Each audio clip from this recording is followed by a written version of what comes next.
Yo guys, what's up? How's it going? So this is a video about starting investing. Okay, I'm investing with my daughter.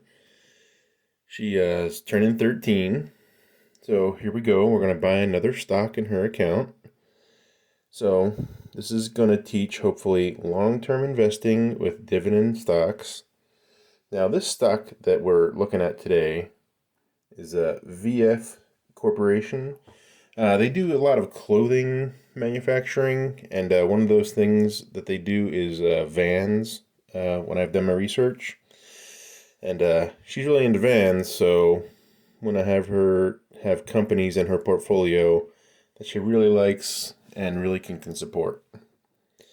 So we're just going to buy one share of this, and so the PE ratio is a little high.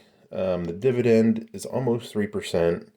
The forward PE is like 16, 18, so it's a little high for a clothing manufacturer, but it's not bad. So, I think this will be good for the long term. This will pay dividends for the rest of her life, pretty much, if she doesn't sell it. So, along that, with the Coke stock that we bought, just getting her feet wet here. So, not bad for 13. Alright guys, be sure to subscribe, and thanks for watching.